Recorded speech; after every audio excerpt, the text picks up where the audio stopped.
Okay, dyan yung mga ka-spark yung Mount Masaraga. Ito yung eco park dito sa amin na malapit lamang. Pwede lakarin kung kaya pa ng tuhod. Ngayon pagpunta mo dito, nandyan sa kabila nga yung Mount Masaraga. Paglingon mo sa kabila, nandyan naman si Daragang Magayon. Buti nagkita ulit kami ng hindi kami nagkita ng matagal, ngayon lang ulit. Kala ko hindi magpapakita eh. Kasi ilang araw na kami dito, laging umuulan. Ngayon yung pabalik na kami sa Baguio. Buti naman at nagpakita siya. Nakisama, uminit pa. Maglakad-lakad muna kami dito sa Eco Park. Pag galing pala ng siyudad ng Ligao, mga nasa 12 kilometers.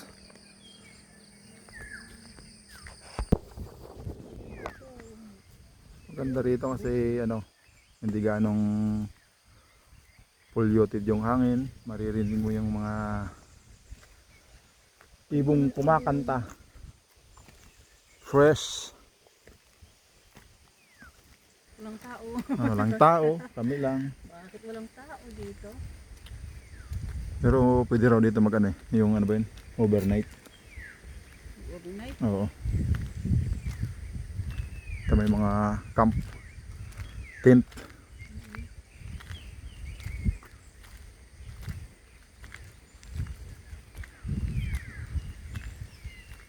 Overnight. Ngayon lang kasi tayo nakapunta eh. Mamaya wala tayo sa bundok. Naglalakad ba dito? Ang dami ng kalabaw. Kalabaw? Pero on foot ba? Meron. Pero akyat So maaga tayo eh.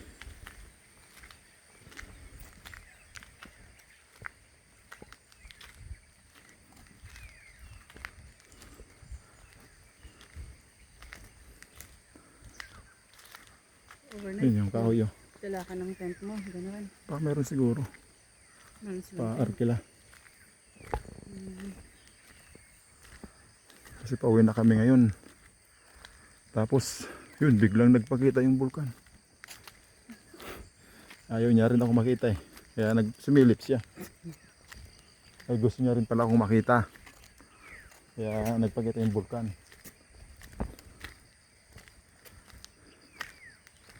Ayan, may bridge. Pwede makarating dito yung sakyan. Tapos tinatanong yung tricycle driver, hindi rin alam eh, loko yun. Hindi alam dito?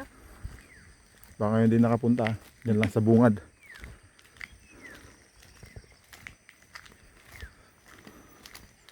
Yung taga-dirote na yun naman yun siguro.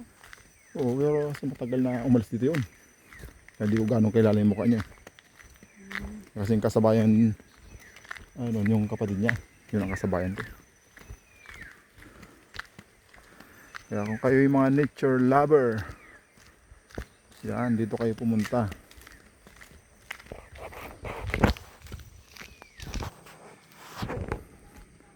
Lapit na sa bungad. Muntik pa kaming mawala eh. First time kasi namin pumunta dito eh. Yung tour guide namin, umalis naman.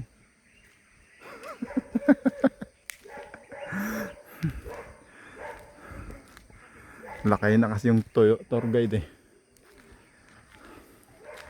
Kaya pag maganda yung hapon, maraming pumupunta. Kadalasan nakamotor. Galing sa ibang probinsya.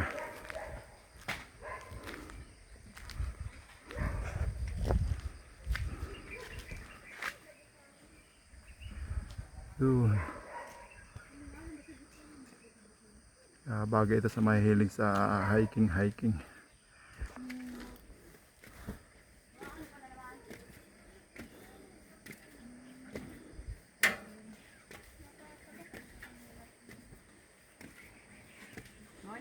Morning.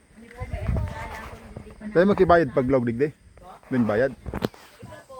Ay sa taas. Doon man mabayad. Gura naman. 50. Okay, salamat. Daw digi sa may magi. Ay balasan.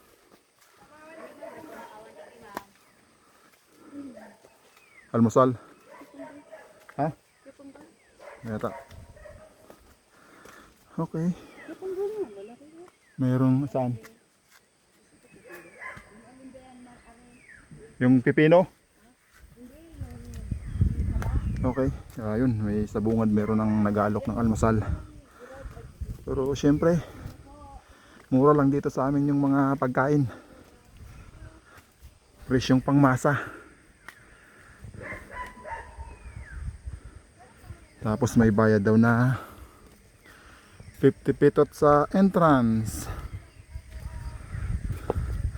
Welcome to my hometown province. 50 pesos yung bayad. Yan yung isang bulkan natatakpan. Masungit sa akin to, ayaw magpakita oh.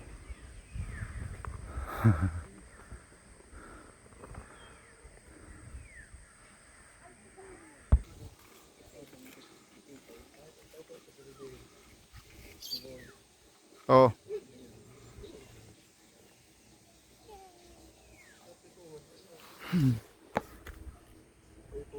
Ay, nakasama kayo sa video ah. Nakasama yung bida sa video. Harap ah.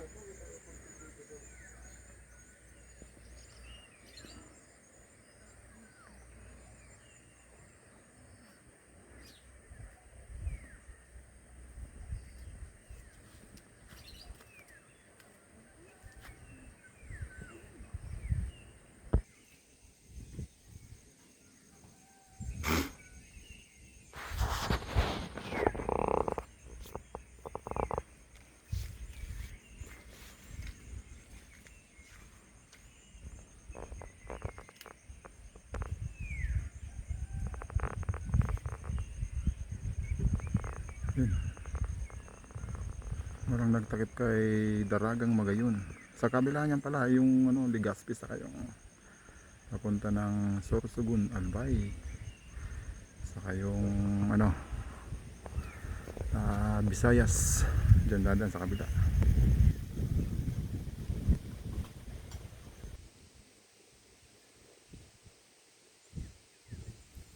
Uy, masarap yung hangin. Fresco. Ayun oh. Ganda ng bahay. Nasa gitna ka ng kakahuyan. Walang istorbo.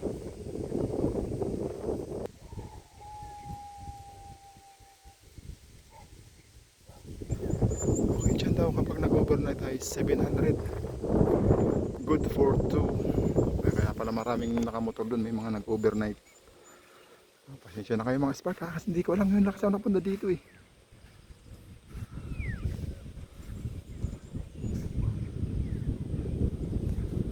Kasi nung last na uwi ko rito, parang wala pa to eh. Garden lang ito nung araw. Nung nakita ko sa Facebook na mga nandito sa amin, may pasyalan na pala.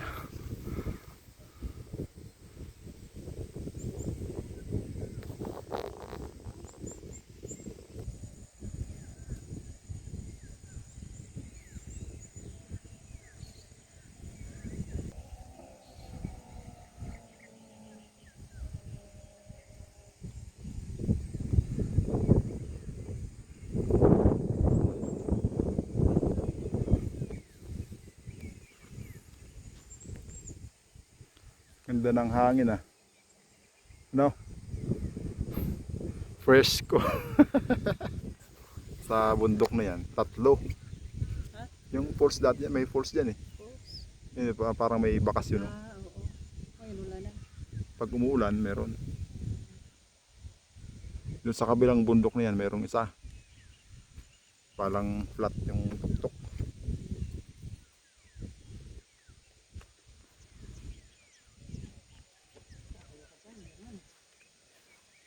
Panggiwang naman.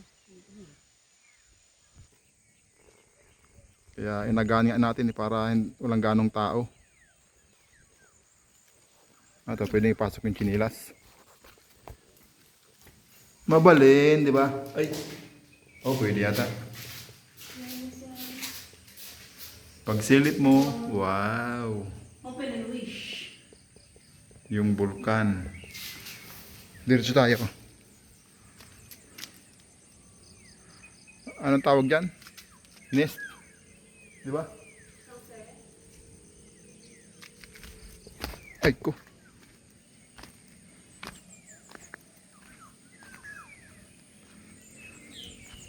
May ibon, may ibon.